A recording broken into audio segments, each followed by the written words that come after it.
Buenas tardes a todos.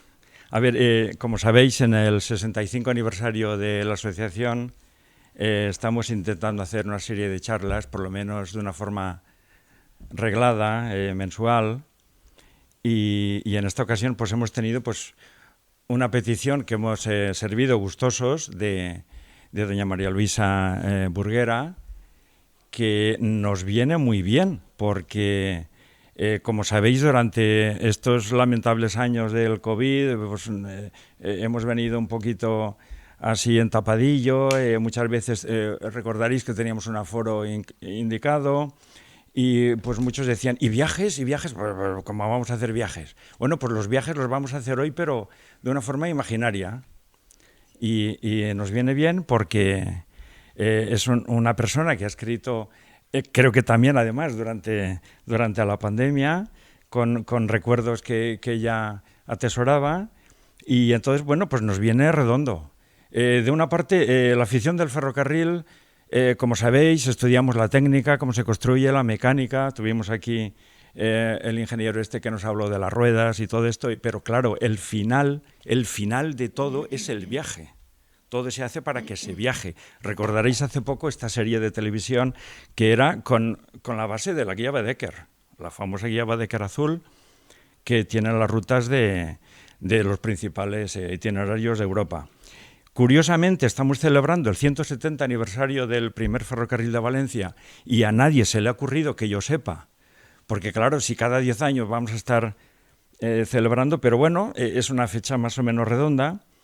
Y esto viene un poquito a colación porque yo estaba estudiando un poquito y digo, bueno, pues si viene María Luisa y nos cuenta algo de viajes, digo, es curioso porque siempre se ha dicho que todo lo que nos viene, en la gran mayoría, nos venía desde el siglo I antes de Cristo, que era la ruta de la seda. Casi todo lo que nos venía de Oriente, desde las naranjas, desde el arroz, desde el abanico, la seda, obviamente, posiblemente hasta la pólvora, está ahí mi hermano, es un atrevimiento, pero posiblemente hasta la fundición de las campanas, porque yo creo que casi todo nos venía de Oriente. Sin embargo, lo curioso es que hoy en día es una paradoja, o ya desde la Revolución Industrial, sin embargo, la técnica nos venía de Occidente. O sea, el tranvía, obviamente los ferrocarriles de América y de Inglaterra, nos venía al revés y uno piensa, si la ruta de la seda iba con algo y volvía con algo, ¿cómo es que en el Oriente, estamos hablando porque el tema del libro es el Transcaspio y el Oriente Express, estamos hablando del Oriente, ¿no? Y del año, además, 1883, que señala en el subtítulo. ¿Cómo es que allí, precisamente, los ferrocarriles vienen muchísimo después que nosotros? Hacia 1880 es cuando empieza, que yo sepa, China, Japón, todos aquellos. Para nosotros es un mundo lejano. Y entonces, bueno, pues se da la paradoja que un poco estamos en el cruce de técnicas que vienen de una parte y conocimientos antiguos, ancestrales, que nos vienen de otra. Bueno, para hacerlo un poquito más corto, deciros que los viajes es un tema apasionante. Yo he recogido algunos libros que se han escrito y hoy en día pues cualquiera puede buscar en internet libros de viajes hay para dar y vender, pero posiblemente sea bueno recordar que el Oriente Express lo conocemos todos, el Transcaspio no tanto. Y entonces, bueno, pues se hacen unas comparaciones, elucubraciones mentales, que es lo que nos gusta hoy en día, y sí que quiero recordar que eso es una anotación que yo tenía desde hace muchísimo tiempo, que tuvimos un valenciano, Enrique Dupuy de Lome, que nació hacia 1850-51, creo, que fue embajador de España en Washington, que fue muy valiente, justo un poquito antes de la pérdida de Cuba, y fue uno de los viajeros más internacionales que tuvo España, ¿no? Y escribió un libro que se llamaba De Madrid a Madrid, en 1877, y daba la vuelta al mundo. Y viene a colación, porque yo recuerdo que cuando fui becario, fuimos los 3 hermanos de pequeñitos a la Alianza Francesa, se decía, los que tenían posibilidades, los hijos de los que tenían posibilidades, cuando acababan la carrera, sí que les decían, ahora es el momento de que des la vuelta al mundo, porque la vuelta al mundo es lo que acababa de dar un conocimiento cabal de lo que en ese momento se hacía y de lo que las experiencias, porque intercambiando experiencias, es como se construye el mundo. Bueno, ya no me enrollo más. María Luisa Burguera es licenciada en Filología Románica, nos va a contar maravillosamente el libro que acaba de escribir, doctora en Filología Románica de la Universidad de Salamanca, catedrática, sobre todo últimamente nos toca muy de cerca en la UGI, en Castellón, y ha publicado varios libros. Además, curiosamente, que nos tocan muy de cerca como del Santo Grial y bueno, pues, cosas muy curiosas. Ah, sí, y me ha parecido muy interesante también que ella ha escrito mucho sobre el cineasta Edgar Neville, que además, curiosamente, en la posguerra fue el que rodó la película del Marqués de Salamanca, por encargo de la celebración del mal llamado centenario primer ferrocarril español, que realmente es el segundo. Pero bueno, tiene su curiosidad. Y nos haría falta rodar una película del Marqués de Campo, en este momento, que es nuestro valenciano más insigne. Pues nada, todo lo demás, su currículum lo veréis colgado y sin más ya le paso a la palabra a María Luisa. Bueno, pues muchísimas gracias. No sé si se oye bien, sí. Lo que me interesa es que me oigan bien los asistentes, sobre todo, claro. Bien, pues muchas gracias por haber venido a todos. La verdad es que cuando venía en el taxi pensaba que por mi parte es un atrevimiento esto, porque yo no soy para nada una experta en trenes, ni muchísimo menos, y me meto un poco en la boca del lobo, con expertos y profesionales del ferrocarril. Pero bueno, voy a ser muy breve además. No va a dar tiempo a aburrirles, porque voy a ser brevísima, porque lo que me interesa es que luego se establezca un diálogo, yo pueda hablar también no solamente de este libro, sino de viajes. He trabajado no solamente en este texto, sino en otros, literatura de viajes, y podemos hablar de ello también. Pero en fin, bien. Gracias entonces a todos los que han venido, gracias a la asociación que acogió muy bien la idea que yo le propuse. Gracias a la editorial, que también acogió de manera inmediata. Gracias, Cristina, que estás por ahí, que noté. Sí. Y Antonio también, cuando les propuse la idea de este libro. Y bueno, pues al presentador también me ha interesado mucho. Yo no conocía este dato de Dupuy, me sonaba el apellido, pero no conocía exactamente. Trabajaré en ello, me meteré en ello, porque la curiosidad siempre me incita a ver. Bien, este librito, que es un librito, pues, que no es un librito no académico, es un libro, no es de los que yo me veo obligada a hacer por mi trabajo, que son libros más pesados, más rollo, con muchísimas notas, bueno, pues no, esto es un libro pues más ligero, es un libro de entretenimiento, y surgió en la pandemia. Porque claro, yo estaba sola, yo vivo sola, estaba sola en casa, y entonces pues me tenía que entretener con algo. Yo me entretengo siempre, me falta tiempo para las ideas que me van surgiendo, pero bueno, en aquel momento la verdad es que dije, bueno, aquí hay que trabajar en algo que me entretenga mucho y que me haga salir de la monotonía de estar encerrada, como nos decían aquel tiempo. Y entonces pensé que hubiera sido fenomenal hacer un viaje precioso, un viaje a través del tiempo, y en un medio que forma parte de todos los de mi generación, la generación de los que tenemos ahora 70, yo nací en el 51, es una generación que ha vivido, creo yo, muy ligada al ferrocarril. Toda la vida nuestra ha estado ligada, al coche también, desde luego, claro, al vehículo también, pero sobre todo al ferrocarril, en España al menos, y también en Europa. Es una generación que hemos vivido muy de cerca el ferrocarril. Y bueno, pues me surgió esta idea. Y también, por otra parte, constata esta idea que yo tuve, la idea de lo que es la literatura y la cultura frente a lo que sería digamos, la historia o algo más lejano a lo que es la literatura. La historia nos da los datos de documento. Tú quieres acceder a una historia, a unos hechos, y entonces acudes a la historia. La literatura, digamos que, y el arte, suple un poco las limitaciones que te va imponiendo lo que es más racional. Claro, todo lo que es más racional indudablemente tiene un valor enorme. Obviamente funcionamos, antes decías lo de la técnica en la civilización occidental frente a lo que no es tan técnico al principio. Claro, porque digamos, en la educación occidental ha habido siempre un componente racional. Claro, pero lo racional tiene unas limitaciones, y esas limitaciones que tiene lo racional te las suple la literatura, te la suple la cultura, te la suple la música, aunque tiene su parte obviamente racional, claro está. La literatura te hace vivir otras vidas posibles, otras vidas que no podemos vivir, digamos, con las limitaciones que tenemos, ¿no?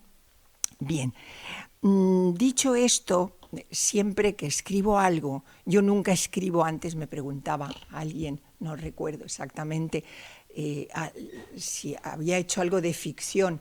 Yo nunca escribo cosas de ficción porque yo no tengo imaginación para escribir una novela, para escribir una obra de teatro. Se tiene que tener una gran imaginación, y yo la verdad es que no carezco de esa virtud, y entonces, bueno, pues me limito a querer compartir aquello que propongo, quererlo compartir con los demás, y de ahí nace el deseo de publicación o el deseo de dar a conocer aquello en lo que estoy trabajando. Antes decía que la generación mía, que es, por lo que veo, más o menos la generación de muchos de los que, no todos, pero de muchos de los que están aquí, pues está vinculada al medio del ferrocarril. Y aunque sea algo subjetivo y, en fin, demasiado personal, pero sí que me gustaría hacer una alusión a un poco, como hay tiempo, y si no, voy a ser muy breve en lo demás, en la introducción al texto, sí que lo voy a hacer. Yo recuerdo mi primer viaje en tren, era tal vez en los años, la década del 50 al 60, por los años que tengo debía de ser esos años, en un tren que no recuerdo, ustedes lo podrán fijar perfectamente. Eran unos trenes, yo lo recuerdo, pequeños, muy bonitos, unos expresos que iban de Alicante a Valencia, y que nací en Alicante y vivimos en Madrid unos años, pero luego en Alicante de nuevo, y veníamos a Valencia, y por familia y tal, por vínculos, y eran unos trenes con unos compartimentos preciosos, muy bonitos. Yo tengo esa imagen de aquellos trenes tan bonitos, y no recuerdo si ya se me confunde la memoria, no recuerdo si había carbonilla cuando te asomabas a la ventanilla o eso lo vi en el cine. Ya no lo recuerdo, porque se confunden el recuerdo con aquello que has visto, con aquellas imágenes. El primer viaje en un tren más o menos interesante fue ya de un viaje en Talgo que hicimos. Aquellos trenes eran preciosos, los Talgos, veloces, modernísimos, en un Talgo que salía de Barcelona y iba a Madrid, pero pasaba asombrosamente por Castellón. No iba vía Zaragoza, sino que pasaba. Entonces vivíamos en Castellón entonces, y lo cogimos, mi hermana y yo. Mis padres estaban en Madrid, y fue el primer viaje que hicimos solas, éramos adolescentes casi, de Castellón a Madrid, y aquello fue ya de ser menor a ser mayor, porque habíamos viajado en Talgo y íbamos además solas, y nuestros padres nos esperaban en Madrid. Luego ya recuerdo, hemos hablado antes, del maravilloso TER que había de Valencia a Irún, Valencia-Bilbao. Había 2 ramales, en Castejón, creo que era, Castejón, había un ramal hacia Irún y otro hacia Bilbao.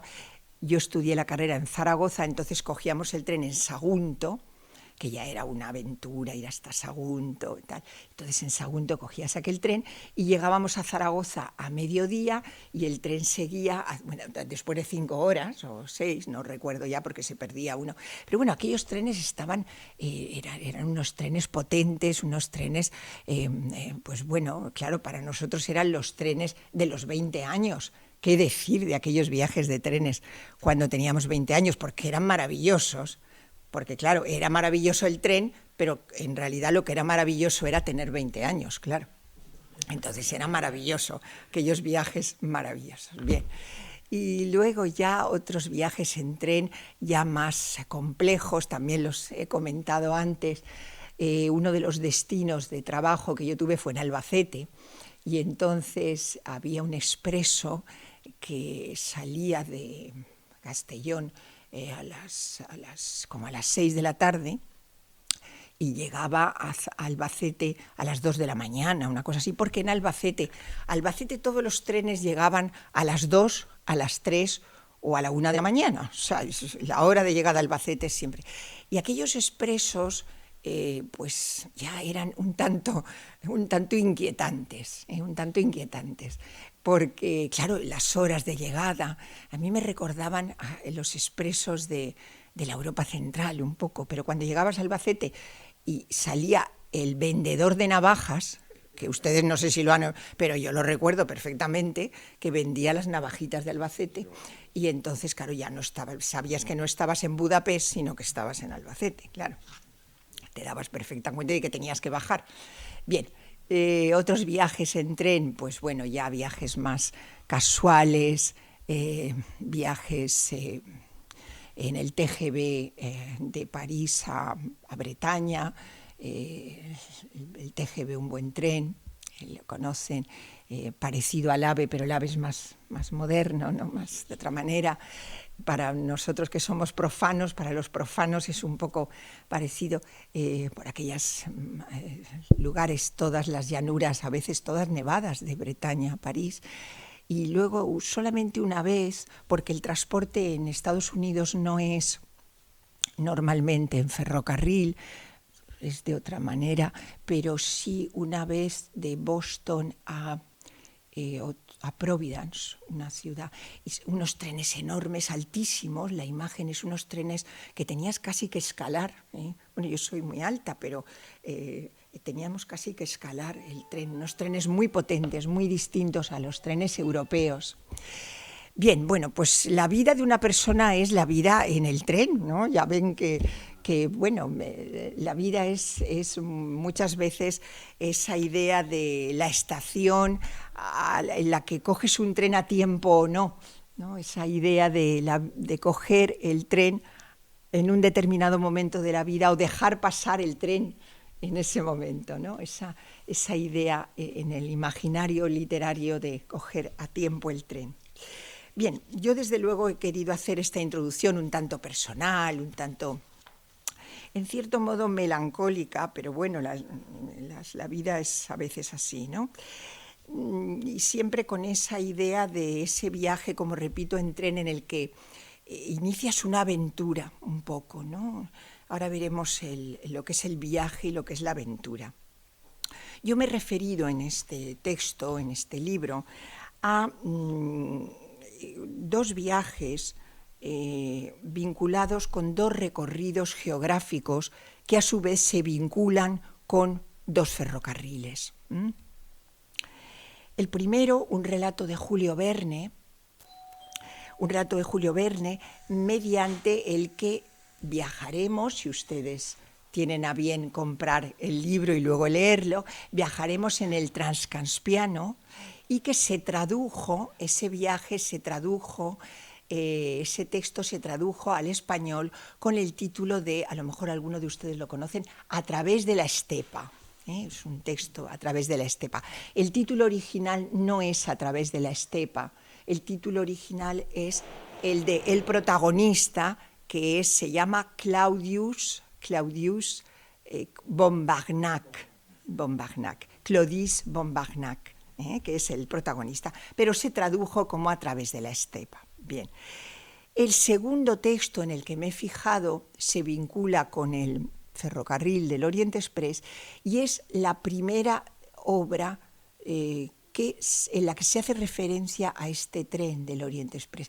El Orient Express ha dado muchísima literatura, ha producido mucho, se ha escrito, se ha hecho, bueno, ya lo saben, aquí lo tienen algunas referencias, películas, libros, novelas, en fin, muchísimo.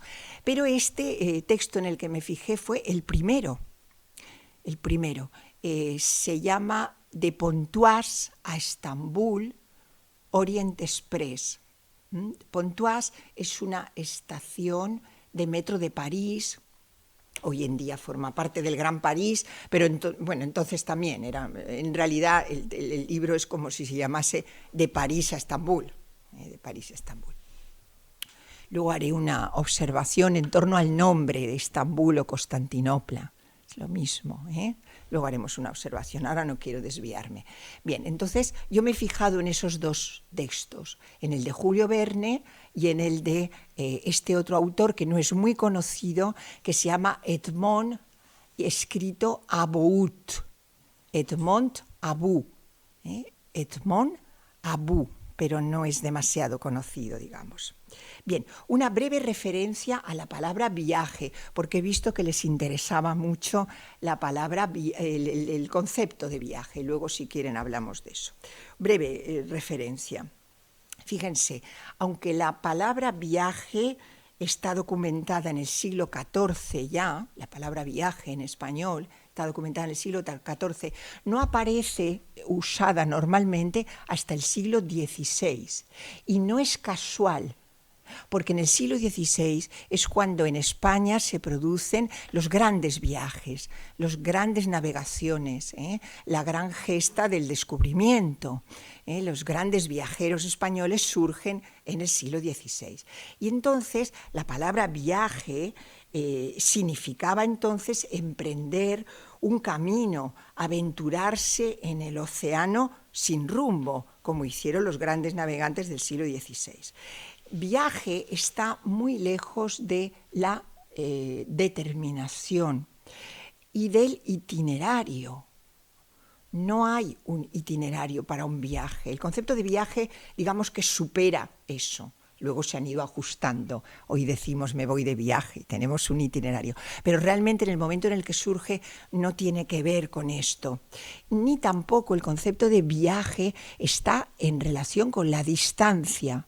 Uno puede hacer un viaje muy corto y tener grandes acontecimientos en su vida, en tanto que puede hacer un viaje a Australia y quedarse igual, porque no le ha pasado nada y bueno, pues ha visto cosas, pero no ha cambiado, digamos. En tanto que el concepto de viaje es más amplio, digamos que te remueve por dentro, te enriquece, es otra cosa, ¿no?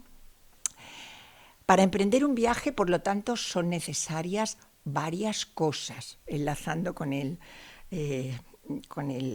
interés por el viaje.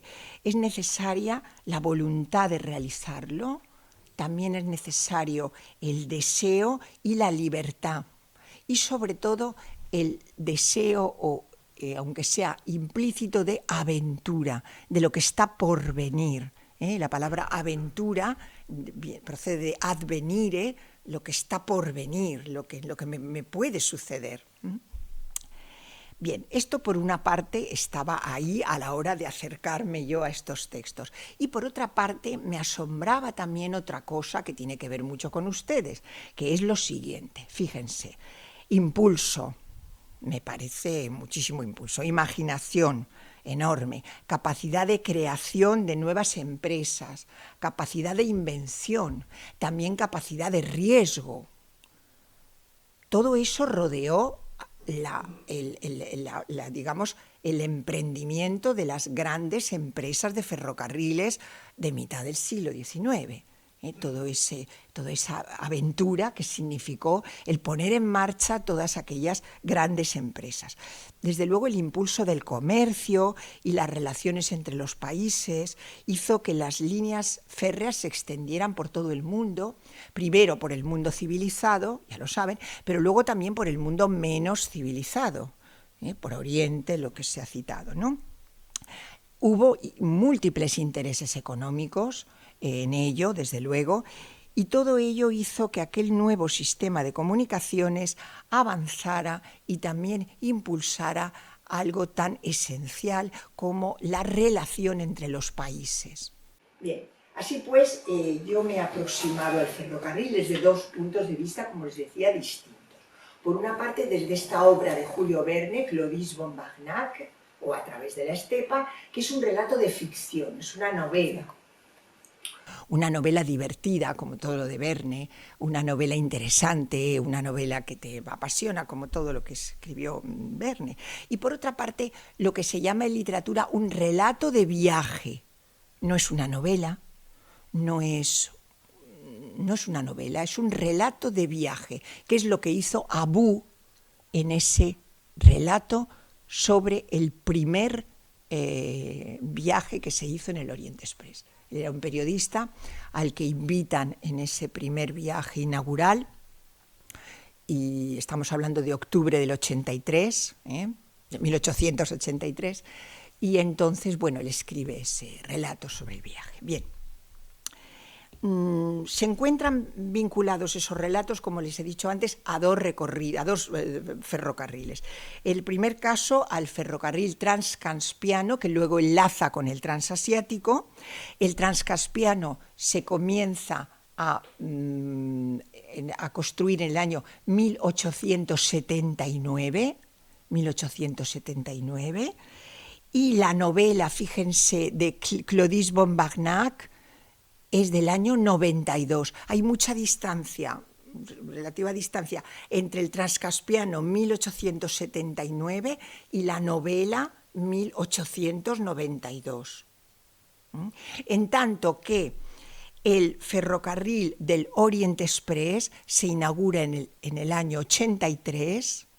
Hay una primera inauguración en junio, pero digamos que de carácter experimental, y luego la inauguración oficial es en octubre del 83, y el relato de Abu es de ese mismo año, del 83 también, o sea, está muy cercano, porque Abu escribe nada más termina el viaje. Bien.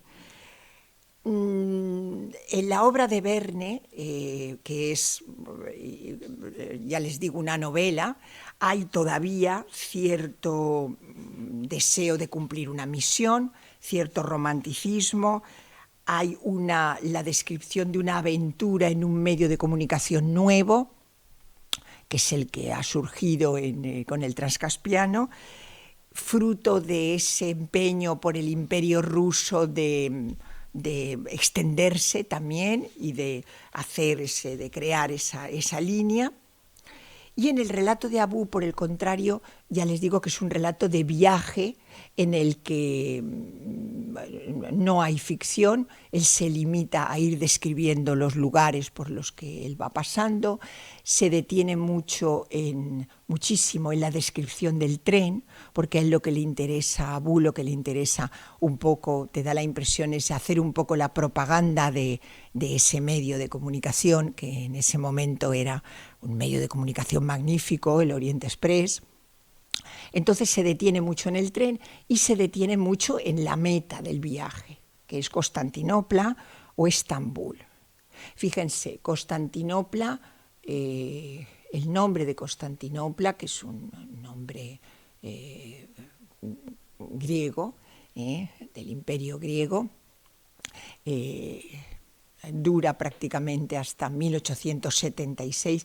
A partir del 76 se retoma el nombre original, que era Estambul, pero no se llega, digamos, a institucionalizar hasta el 30. Hoy en día conocemos Estambul, pero de hecho durante muchos siglos fue Constantinopla, claro.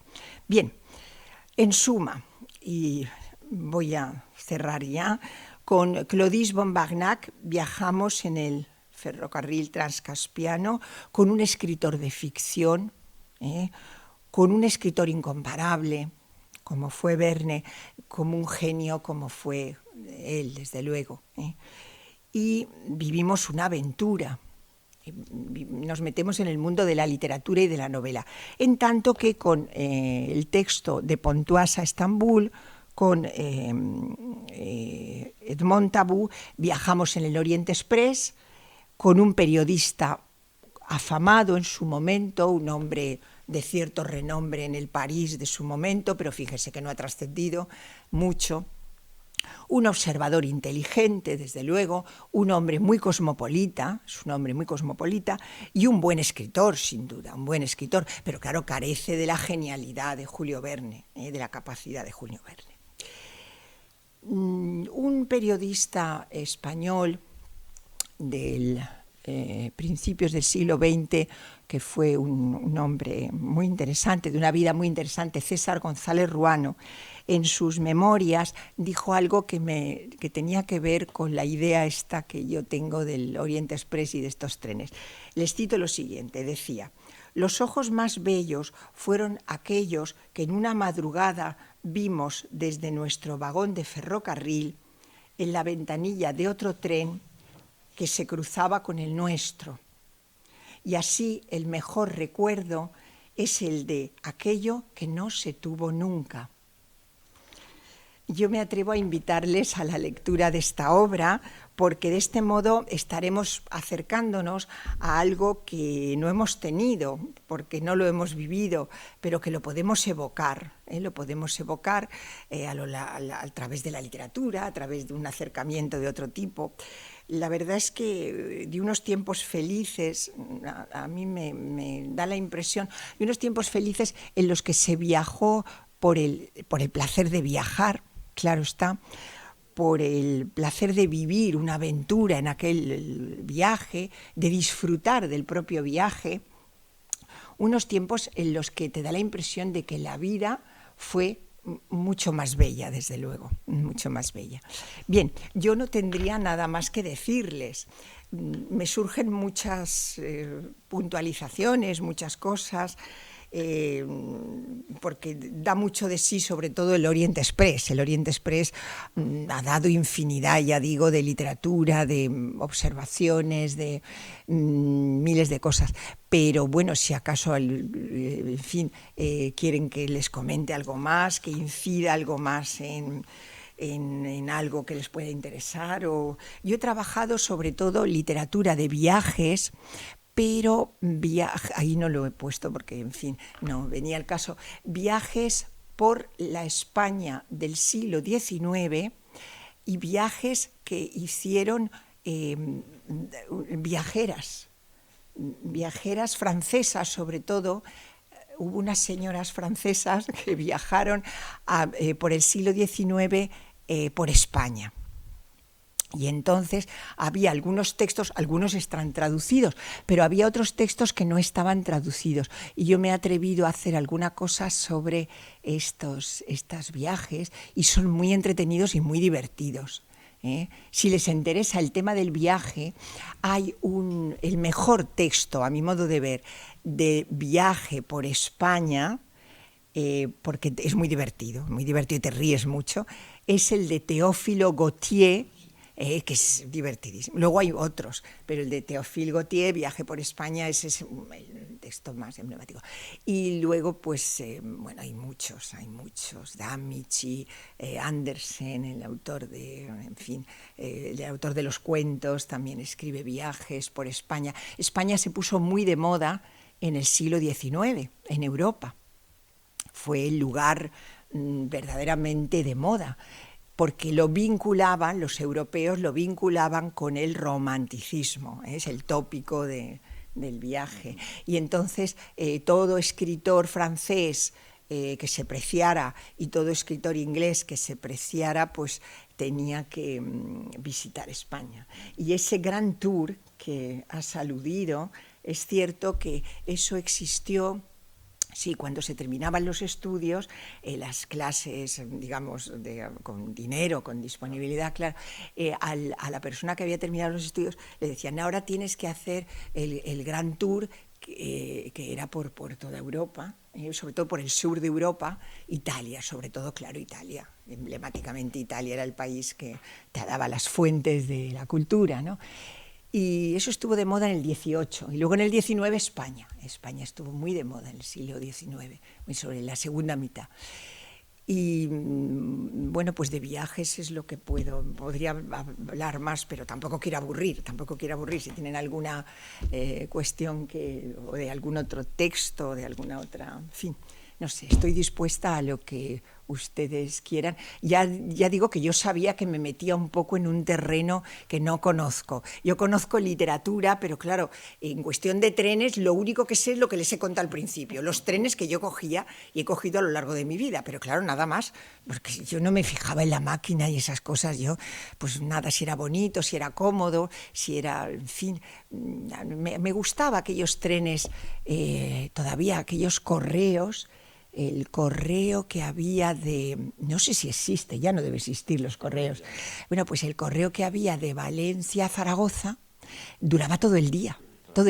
Y entonces, cuando había un viaje extra, éramos estudiantes, había un viaje extra, no había TER, había correo, que era la tercera parte del billete. Claro, y entonces, bueno, para un puente, por ejemplo, no es como ahora que los chicos el fin de semana los ves ahí con un trasiego de maletas, siempre van con una maleta, ustedes se han fijado.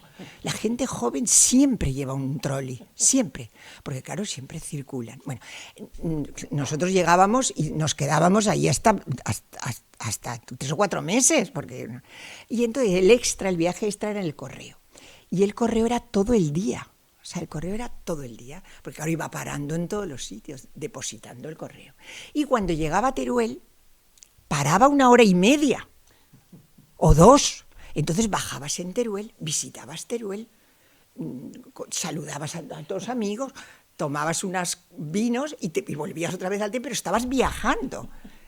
Viajabas y llegabas a Sagunto a las 8, a las 9, habías salido a las 8 de la mañana, en fin, era otro modo de viajar. Yo cuando se lo contaba a mis alumnos pensaban que había nacido yo en 1901, claro, decían, esta señora debe de haber nacido, debe tener 1000 años, porque claro, contando esas cosas, ha habido una evolución desde luego enorme en unos pocos años en los medios de transporte, claro, porque ahora en el AVE a Madrid, pues ya saben, ¿no? Es que, bueno, pues 1 hora y un poco, ¿no? Claro, es algo impensable, En fin, o sea, el medio del ferrocarril forma parte de nuestra vida, forma parte de todo. Venga, pues nada más.